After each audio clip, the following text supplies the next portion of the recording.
What do you think are some of the biggest stumbling blocks today for religious belief in this century?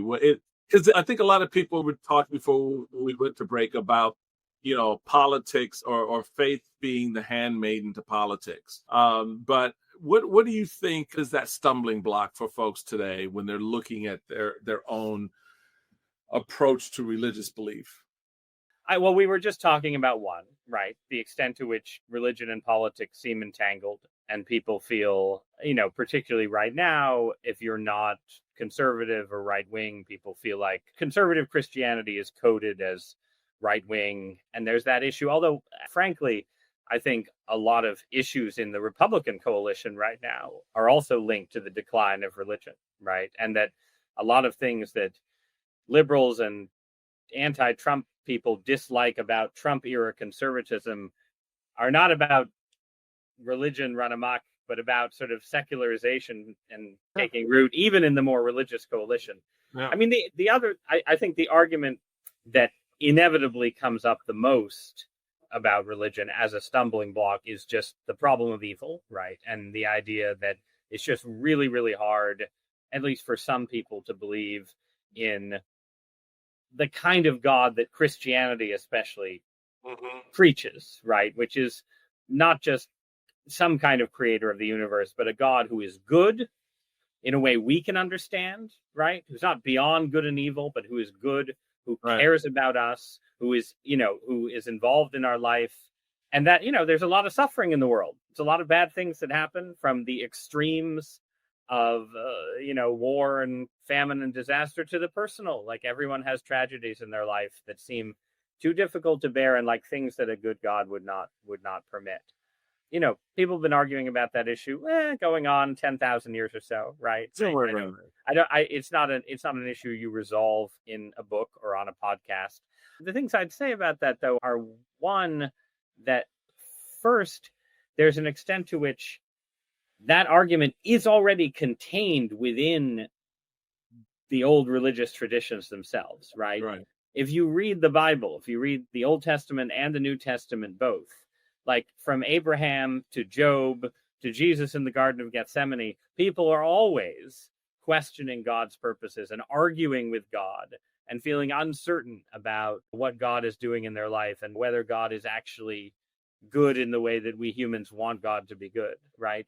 And I tend to think that what religion offers to people who struggle with that problem is an invitation to join the wrestling, right? To say, look, there are good reasons to think there's probably a God. There are good reasons to question God's purposes in specific ways. Our traditions allow you to have both of those things, to say, look, we want to be in relationship to God, but we also, like Job, want to be able to say, God, I don't know why this is happening. I have some uncertainties and some doubts, and you're not giving up on that by becoming religious. The other point I would make is that, we live in an incredibly rich and comfortable society relative to all of human history. We still suffer, we still die, we still have terrible diseases, terrible tragedies befall us, but we really have escaped some forms of suffering that were kind of basic to human experience for a very long time.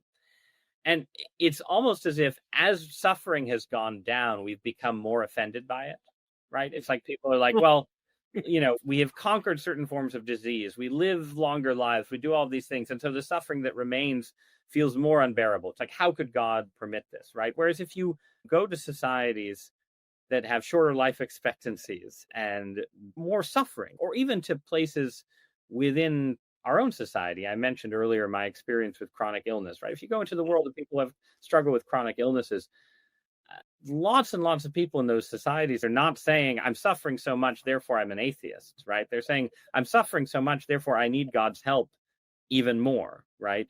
Again, that's not a proof of God's existence. Maybe it's just a crutch. Maybe people are deluding themselves. You can think that, but you should have some respect for that reality, right? That great suffering often coexists with greater faith.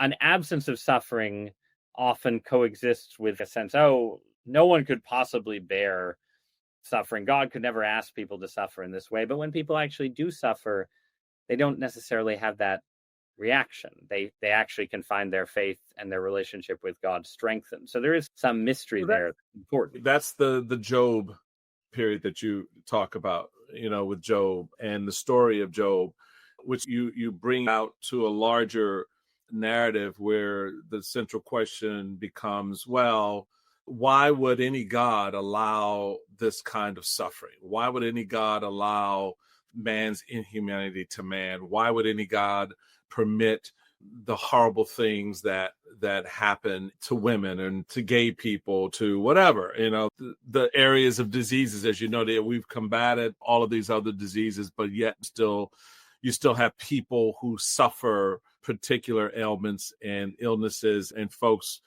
come back, well, if there's a God, why does he permit that? If he loves us so much, why does he allow so much pain? How do you deal with that? If the person themselves is suffering, in the book of Job, God criticizes the friends of Job who show up and are like, hey, Job, stop complaining. God's in charge. Everything works out, right? God, rebukes Job too in a way, but also says Job is closer to the truth than his glib friends. Right. So it's really, so the first thing is, you aren't glib, right? If someone is suffering, you don't say, here's my complex theological scheme that explains, why this is okay. Why you're suffering. You say, look, no, the point, the religious person is obliged to essentially just enter into their neighbor's suffering and help them, right? But that then takes you, and I will, this is sort of a Christian pitch, right? In the New Testament, the New Testament presents an answer to the problem of suffering. The answer it presents is not a complex proof explaining why God suffers, why God lets us suffer. It's an account of how God himself entered into our suffering and shared it in a profound, humiliating, and brutal way, right? And again, that's not a proof. That's not, it's not a sort of, here's the 5 points that explain why this particular level of suffering is acceptable, right? I mean, that's part of the issue. Like, I think a lot of people can accept that God would allow some kind of suffering, right? We have free will, the world is here to do something for us and to us, right? So it makes sense that it would not be just like a constant blissed out experience. People accept that. It's more that the level of suffering seems like too much. Okay. So the New Testament says, okay, maybe you feel that way, but God himself has undergone this suffering too. God himself is offering a kind of solidarity with all of human suffering on the cross. And that may not be completely satisfying, but it is a response, I think, that's worth reckoning with. That the way you can tell that God is good is not that God has done away with suffering, but that God has shared it. How does faith and science reconcile each other? I mean, I think faith justifies science. That science, and if you go back to the dawn of the modern scientific project, most of the scientists from, Galileo and Copernicus to Newton and others, some of them are heterodox Christians. They're not all like orthodox and so on. But they tended to believe that the reason you could be confident that science worked was that there was a mind behind the cosmos. The cosmos was not just random, was not just accidental, that human minds were made in the image of the divine mind. And that's why human minds could understand how the whole thing worked, right? And I think, that perspective has been vindicated by hundreds of years of scientific progress. Again and again, it's turned out that, hey, guess what? The human mind is capable of understanding at level after level of complexity after complexity, splitting the atom, rewriting our own genetic code, doing all of these kinds of things that I don't think you would predict necessarily on materialist grounds, that like some, overambitious jumped up ape that evolved a certain toolkit, this toolkit that was made for survival, in the savannah or whatever, also lets you understand quantum physics, right? Like maybe, but it seems more likely that would be the case if the whole system had a mind behind it in the first place. So I think, again, this is not a dispositive 100% proof, but I think the whole modern scientific project makes more sense if you ground it in a basic religious perspective on the world, that there probably is that mind comes before matter, not the other way around.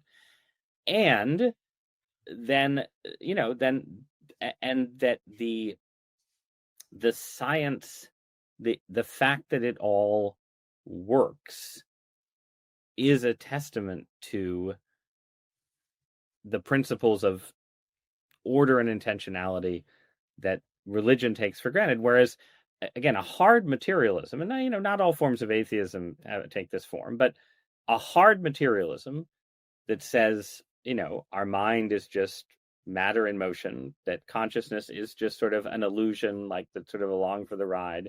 Mm-hmm. It falls into self-contradiction pretty easily. And again, this is not a novel point, right? But it's like how can you fully trust your reasoning capacities about the world if you think that reason is kind of just an illusion stapled onto chemical reactions, right? Right. I think you end up having more confidence in reason and science if you think there's some kind of God than if you don't. So, last point before I let you scoot, your faith journey that led you to convert to Catholicism was influenced by C.S. Lewis, Chesterton, Tolkien. What advice would you give to someone starting that spiritual journey today for themselves? We can throw in your book now. Order and Believe, Why Everyone Should Be Religious. The only book you need. I mean, again, I think it, as I said at the beginning, I think in part it depends on temperament, like who you are, right? There are some people for whom any kind of faith journey is going to be primarily experiential. Yeah. And it's going to be about finding a place or a community where you feel like you are in touch in some way with ultimate reality. And then there are other people kind of people I'm writing for, who I think want religion to make logical sense, don't want it to just be about experience and being beyond reason. They want it to make sense. I think that's a reasonable request. For those people, I think a good starting place would be to read two authors who I cite in the book. One is a philosopher who's not a religious believer named Thomas Nagel, who has a book called Mind and Cosmos that, again, is a non-believer's critique of the sort of hard atheist materialist conception, right? Nagel isn't sure that there's a God, but he thinks clearly our minds are not explained by just sort of material science alone. And then I would read that in tandem with an Eastern Orthodox thinker and writer named David Bentley Hart, who has a number of books, but I think the simplest place to start is a book called The Experience of God. I think if you read Nagel and Hart together, and they can be hard going, but they're not super long books. I think you get a pretty clear sense of what is the critique of atheism, what is the critique of materialism, and why you should think that mind is actually a supernatural phenomenon, not just a natural one. And I think for at least some people, getting over that hurdle, accepting that actually, the self, the mind is you're not just your brain and your body. You are partially your brain and your body, but you're something more. I think that's a useful and important first step towards a religious perspective on the world. I would also recommend, those books are more about like consciousness and sort of at the level of sort of physics and the evidence for design and the architecture of the universe. There's a book by a physicist named Stephen Barr. It came out about 15 or 20 years ago, but I think it's still the best straightforward introduction. It's called something like Ancient Physics and Modern Faith.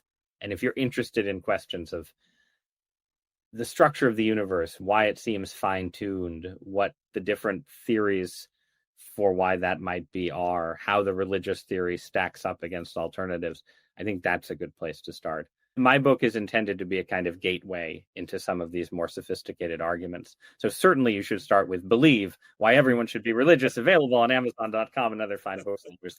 But I think the footnotes of the book, if you're interested in the intellectual arguments, can take you a bit further than just my newspaper columnist arguments alone. No, but it's more than that, folks, trust me. And I want to leave you all with a passage from the book, because I thought it was in some ways really kind of reflective of the way people come at the faith journey, trying to figure out, Muhammad versus Jesus versus Buddha versus You don't need to engage with every single person who has ever claimed divinity or read every single putatively holy text. Instead, you can assume that the wisdom of the human past and the workings of providence have elevated a smaller set of figures and texts for a reason, and try to encounter several of them seriously as a reader and a student of history and a person open to direct experience of the divine. That's it, right? Open yourself up and the divine will speak to you. And you will come to understand exactly what that is for you. And I appreciate that about Believe, why everyone should be religious.